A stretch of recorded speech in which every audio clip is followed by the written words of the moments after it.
Hi guys, as promised, this is the second of my two-part look back on an amazing decade in the 2010 right through to 2019.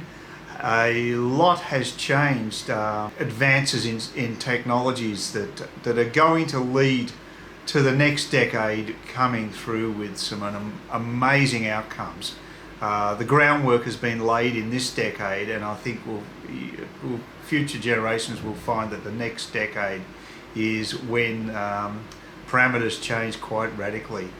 I want to look at a major disruptor. I mentioned one of them in the previous video, and that was, in a political sense, Donald Trump would have to be an incredible disruptor when it comes to the status quo in politics.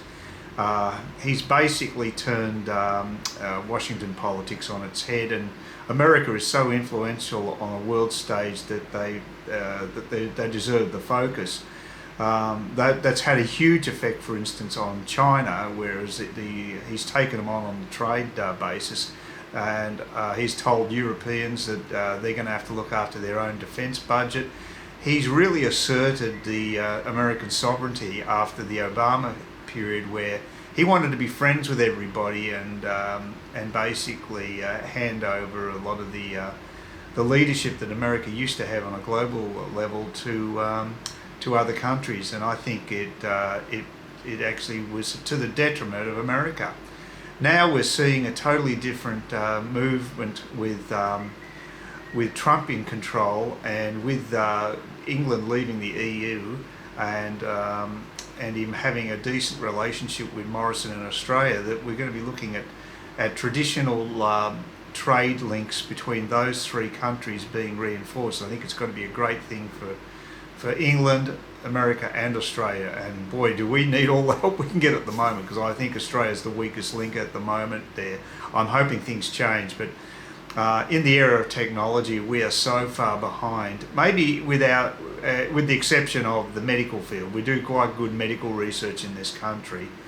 However, when it comes to areas that, say, Elon Musk is involved in, and he is the other great disruptor. Now, it may seem strange to lump those two together as disruptors, but I think they are, and in different ways. And politically, I'm sure they're coming from a different point of view. I would think Elon is much more left-leaning liberal, although he certainly does a decent job of being a capitalist as well. So he's not exactly, but in a social sense, I think he would probably be further to the left than Trump is.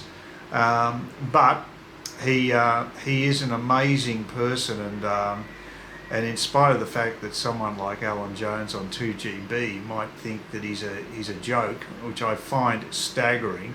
But then again, this is the same Alan Jones who thought Theresa May was a gutsy woman. I think she's a joke. So I agree with a lot of what Alan Jones says, but I don't agree with him on those two issues. I think he's right off the money there. He's just got no idea. But look, as far as America's future is concerned, I think it's looking bright. Everybody's saying that it's going to be China's century. Well, I don't know about that. I think at the moment, America is doing pretty damn good, and as a result of a couple of billionaires doing cutting-edge research into science and technology. And the other one to mention, obviously, is Jeff Bezos, but I don't think he's nearly as influential as Elon Musk. In a different area, admittedly. He made his fortune in Amazon, and they're a retail behemoth. I mean, they're gigantic. But I think that Elon Musk is someone who's going to be regarded as the 21st century Thomas Edison. I think he's that influential. He's got his finger in so many pies. The guy is just maniacal when it comes to perfecting new technologies. It's phenomenal what he can. I don't know how he can handle it. He mustn't sleep. That's all I can think. I actually did read Elon Musk's biography I think it must be about 5 years ago now, maybe 3 to 5 years ago, before he became really, really big. And I know the biographer said he was amazed at the energy that Elon Musk showed, and he said he made one comment which I thought was quite funny. He said he even pisses fast.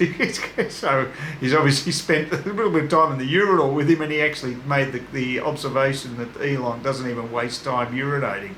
So yeah, he's a very, very focused lad, and he's done amazing things. And his flagship company, in my estimation, is SpaceX. Although I've got to say, Tesla is doing some incredible things as well now. They're certainly rising to the occasion. But the most fundamental changes he's made, and what could change humanity in the long term. I mean, this may sound like hyperbole, but I'm telling you right now, he's laid the groundwork for what will make the Industrial Revolution look like a blip, because we're talking about using space for commerce and developing a space-based economy that could make the world's economy look tiny in comparison.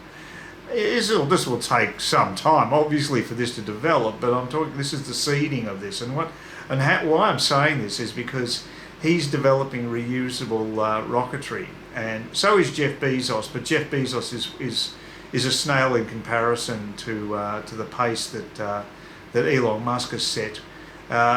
He's a driven man. He wants us to be a planetary civilization, just in case we totally stuff up on Earth through destroying the environment, either through maybe a nuclear holocaust or an asteroid hits us or whatever. We have a life raft on say Mars that we can save our species and flourish in other worlds.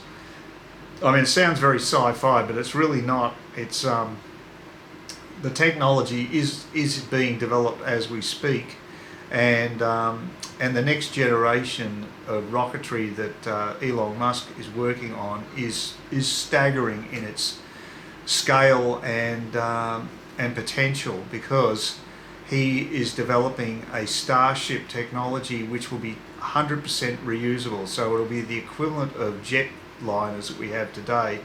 I mean, if you had to dispose of a jet after each trip you took overseas, the cost of a ticket, an airline ticket, would be closer to $1 million than, say, $1,000.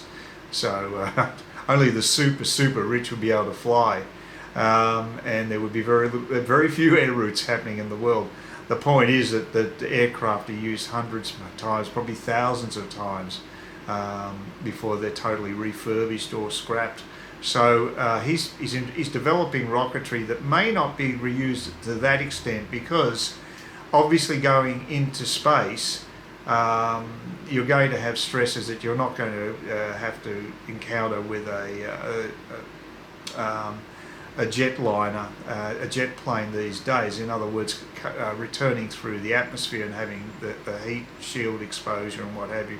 That presumably will lead to a lower lifespan for a spaceship, especially when they're working in the Earth environment. But that will become less and less relevant as a space-based industry does open up in the future. And I'm talking decades here. I'm not talking hundreds of years. I think we could see a major space-based economy develop in the next 1 or 2 decades. That's how soon it could actually happen. And that's why I think the technology that Elon Musk is developing with SpaceX is so profound and so important to the future of humanity. Now there's a crucial test that's going to take place in March next year, at least it's slated in for that date. Things can change. Elon Musk always sets very aggressive deadlines, so it will not be any surprise if that deadline is stretched out. But what is going to happen is he's going to test the third iteration of his Starship. He's built 2 already, but he scrapped them because they looked pretty jerry built. They had panels of metal. He actually got it was a water tower company to actually produce the metal for the building of these prototypes. But now he's changed to this to a steel construction, using a steel that is extremely strong at very low temperatures, and so it's perfect for holding cryogenic fuel, which is held at extremely low temperatures so that you can keep, I think it's the hydrogen actually in a liquid form, and rather than becoming brittle, this particular form of steel that he's developed, well, he hasn't developed, he's using from a steel mill, is actually stronger at the colder temperatures, so it's perfect for space travel. And it means he doesn't have to have those heat shields that they use with the space shuttle. The space shuttle was such high maintenance, it was a joke. It was meant to be low maintenance, but it never worked out that way. Elon Musk is serious about making his spaceships low maintenance. He's proved he can do it because he actually, after every flight now, the first stage booster of the rocket, which is the biggest part of the whole rocket, is returned to Earth intact, and now just has to be refurbished. He's actually got it down to, I think there's been around 30 or more of those rockets have now been returned and been refurbished. And now the latest is he can actually refurbish one within 11 days. That's the record so far. And he's going to get that lower. And he says the Starship, which is the newest version of these rocket ships, the ones that are being used currently are called Falcon 9. They have 9 Falcon rockets to send payloads into orbit. They're quite, it's a powerful rocket, but the Starship is a whole new scale. We're talking over 30 rockets that are much more powerful, and the rockets will be reusable. You'll be able to throttle them up and down. It is just a totally different playing field. It's going to provide enough thrust to take 100 passengers up into orbit. I mean, that's staggering. And it has the capability of being refueled in orbit as well. So he's going to actually develop refueling ships that will go arse into one another, and one will refuel the other in orbit, so that he will be able to get fully refuel the Starship, which is the upper end of the rocket. There's a super heavy booster rocket below it, gigantic rocket, to get that payload into orbit, but that is totally reusable, and as is the Starship, and on the top unit, which will take either a huge amount of payload or will take passengers. And like I said, 100 passengers, 100 astronauts. It's phenomenal. I think the most that's ever been in space might be 5. I'm not sure about that. The Apollo was 3. And I think the new capsules can take 5 or 6. Actually, the new Dragon capsule that he's actually developing for taking astronauts to the ISS, the International Space Station. So that will be happening early next year. But that's like a sideshow to the what is happening with the Starship. Now, the thing that's going to happen he's going to send the upper section, which is the Starship, into either into orbit or a high altitude, and then do a landing maneuver. Now, that's where it's going to get a bit dodgy, because it actually has to swing around, make a swinging motion before it lands, and that sounds like it could have hairs on it. But remember, Elon Musk is a guy who's been able to orchestrate rockets separating from the main rocket and landing in unison, 2 of them on the Falcon Heavy launch. It was like rocket ballet. These rockets just landed, both of them in unison, onto the landing pads on Earth. It's just amazing. I mean, he does it on floating barges in the Atlantic Ocean as a regular occurrence now. He's got the technology down pat. It's just incredible how far they've gone. I mean, I know this is real space nerd stuff, but it affects everything with humanity, because long term, one thing that Bezos says, which I do agree with, Jeff Bezos, who is the Amazon CEO, he's also in the process of developing a similar rocket to the Falcon 9, which is a new Glenn rocket, which has a similar thrust capability, but is not in the same class as Starship, and that's why Starship is so important. Starship will just reduce the cost of payload so much, but Jeff Bezos sees the world as being almost like a parkland, and all industry moved out onto somewhere like the moon. They could, or it could be in space stations, or could be on asteroids, could be Mars, could be anywhere. But once you get out in space, once you get away from the Earth's gravitational field, all the economics changes. That's why if you're mining asteroids and what have you, you require so much less fuel to get from point A to point B. The moon's only a sixth of the gravity of the Earth, and Mars is 40% gravity. So the Earth is a hard place to get away from.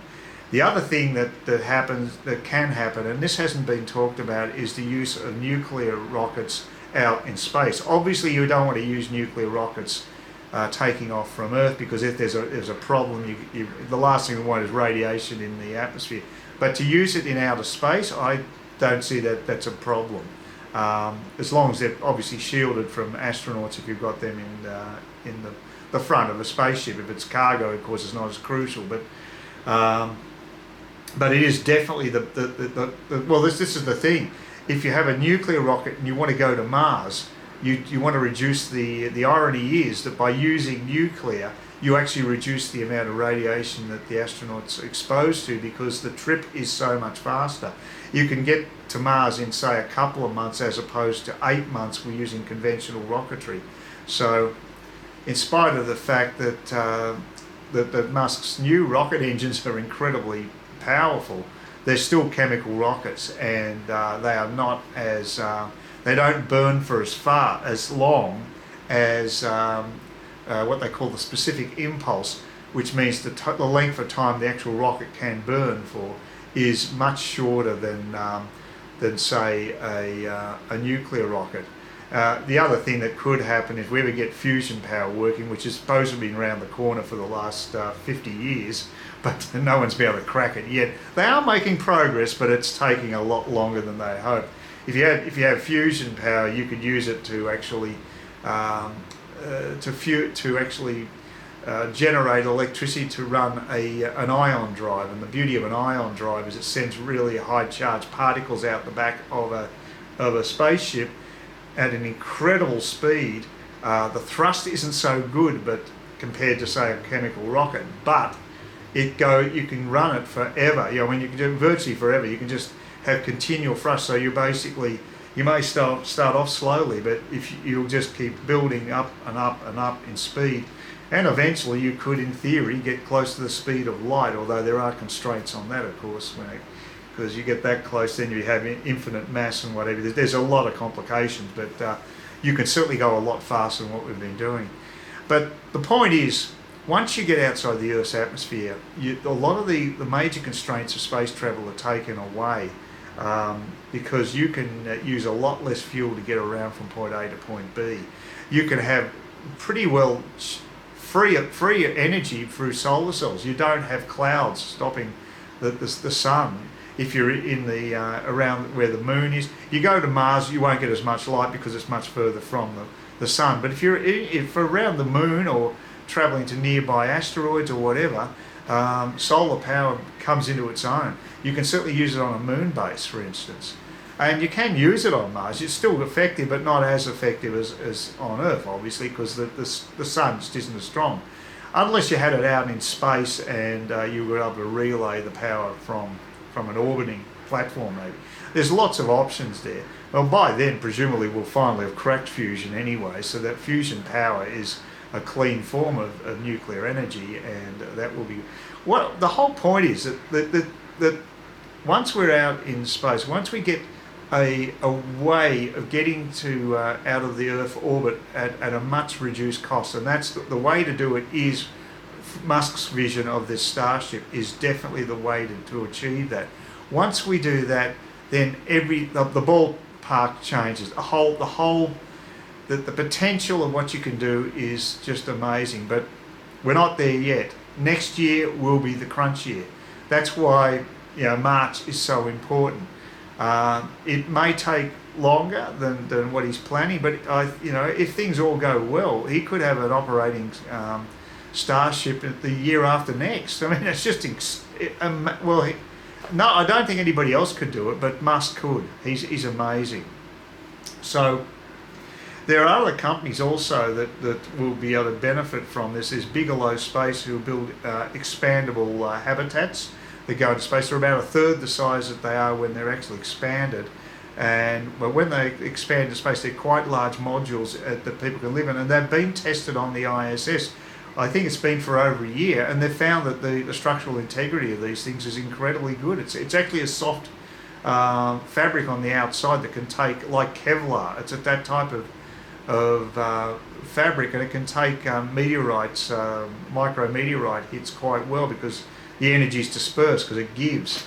So it's actually better than conventional space manufacturing. And on top of that, there's another company called Made in Space that builds trusses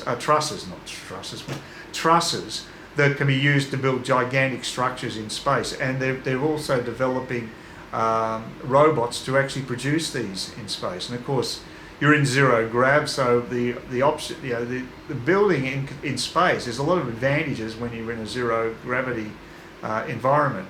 There are challenges too, but you'll find that there'll be a whole area of science which will be developed into working and living in space. All these technologies will be developed, and there'll be specialised areas. And you can have artificial gravity too in space. That's the other beauty. And you can tailor it to whatever gravity you want by having that classic wheel space station design. On the exterior, it's the same principle as I think it's called the rotor at the show, at the Royal Show years ago. I went in the rotor, and it spins around, and you're stuck on the actual exterior wall because it creates a gravitational pull there.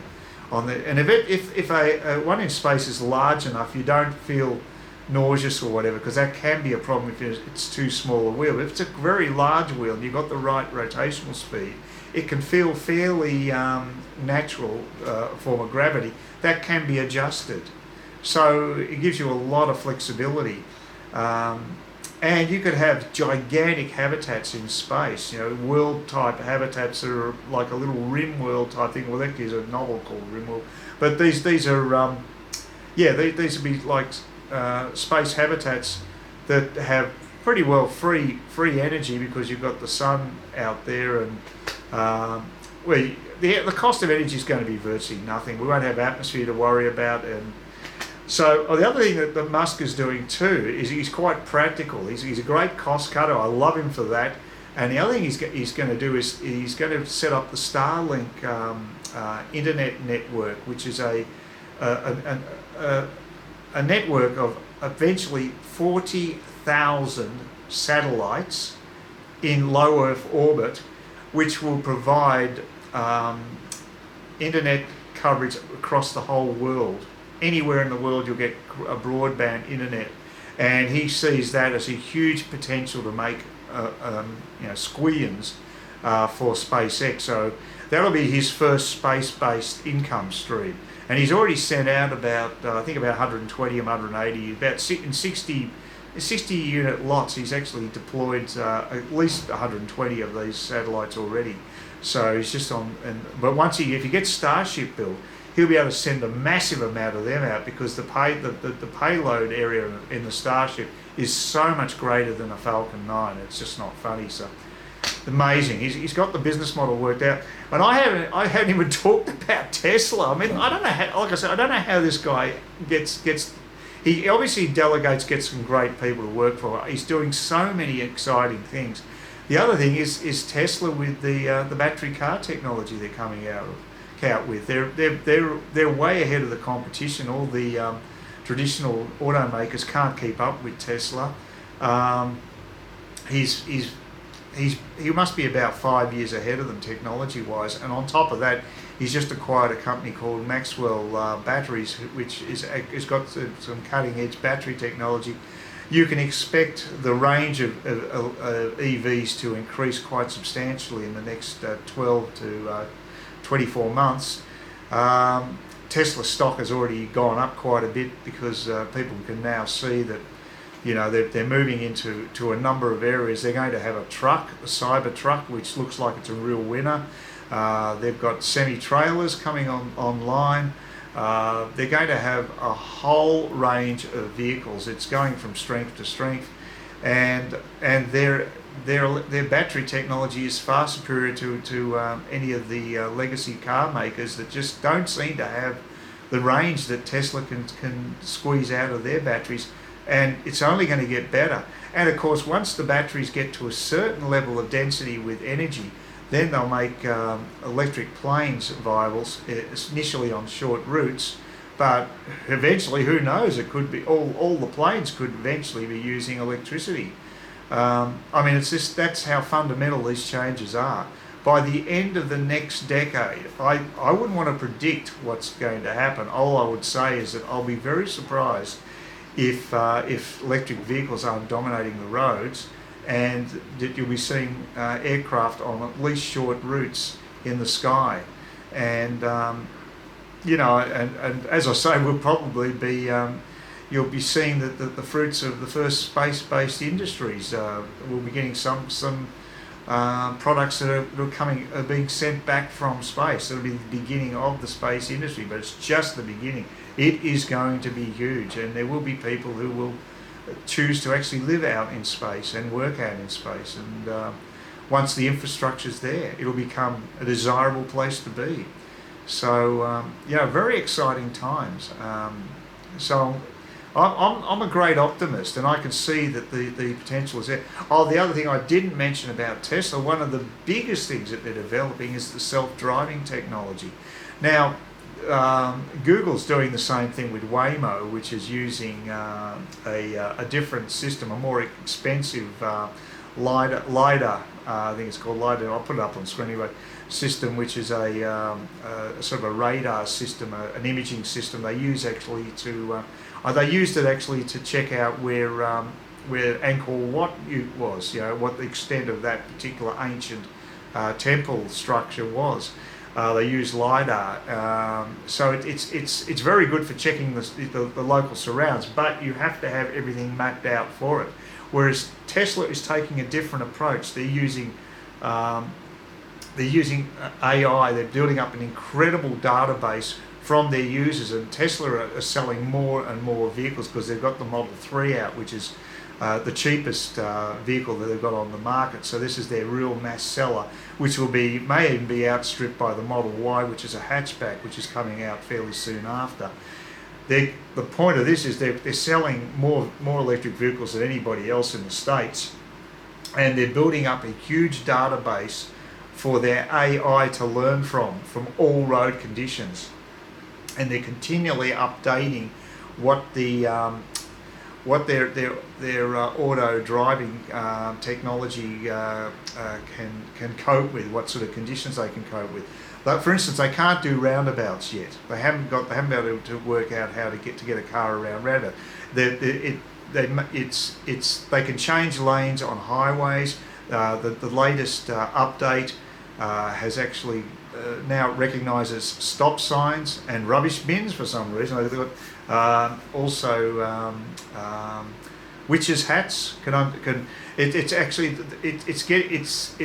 The AI for this particular software is getting smarter and smarter every second, really, because the drivers in real time keep adding to its database. I don't know how they can store the data. It must be a gigantic amount of data, because you have literally got hundreds of thousands of vehicles that are providing real-time data continually. So that's the way he's approaching it. Whereas the Waymo, which seems to be the other main competitor, although there are a couple of major car companies working on it, Waymo is only working in Phoenix, Arizona. I think is the only place that they have their experimental vehicles operating. Whereas with Tesla, they're everywhere in the States. Anyone who owns a Tesla that has the self-driving software is adding to the database. And it's not just in the States either. There's a guy in England doing the same, and apparently not getting quite as many benefits as but to me it's very important, because I've got crappy eyesight, as you probably know if you've watched my videos. I've got and that's why I got that bump on my head, which is, thank God, is receding. That little scar. For me, self-driving gives me amazing independence. I would love to have that as in cars as a standard item, because I would buy a car then and I'd be able to get around. I wouldn't be restricted. Yeah, well, I don't know if I'd definitely buy a car, but if I was stuck in the one place, and yeah, well, I mean, I'd certainly consider it, depending on the cost, of course, but I would definitely consider it, and it would give me options to get around, say, at night, for instance, when it can be dodgy to walk around at night, you know. I don't feel that here, but I mean, I feel it more back in Australia. It's great irony. I feel very safe over in Saigon. But anyway, that's, to me, yeah, it's a really big deal.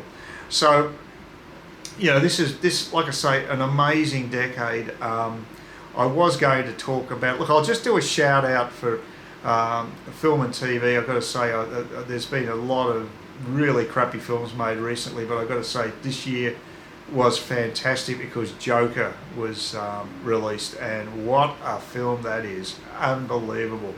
A great character study, if ever there was one. It's hard to believe it's like a DC Comics type thing, but it's nothing like any other film I've seen on that type of franchise. This was as good a character study as any film I've ever seen, and Joaquin Phoenix, wow.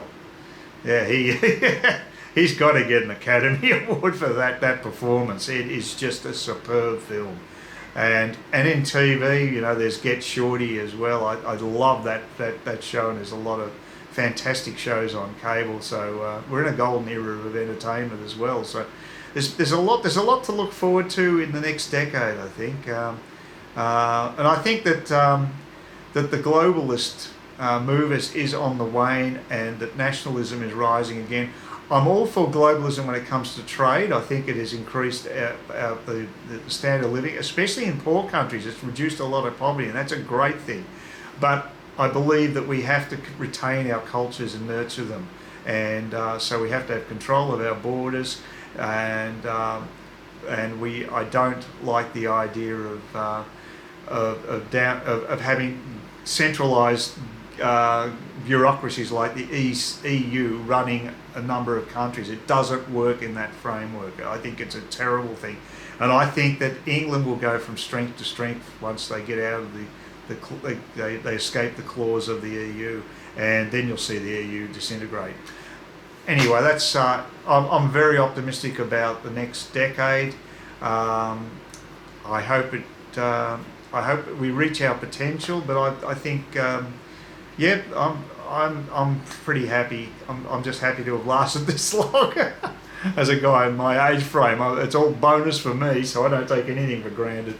So anyway, I hope everybody has a happy new year. Don't drink too much tonight. That's what I'm going to try to tell myself. I'm going to be going out on the town with Johan, and I'll try to show some restraint. So fingers crossed. So it could be some interesting videos coming back from tonight. But yeah, enjoy yourselves, and I hope this has been of some interest to you. My little reflection on the decade that was and the decade that may be. Please consider subscribing to my channel if you think there's anything there of use to you, or entertainment, or whatever. And either do that or give me a thumbs up, or if you're feeling really energetic, do both. That'd be great. But please don't ignore me. That's the worst thing you can do on YouTube, is be ignored.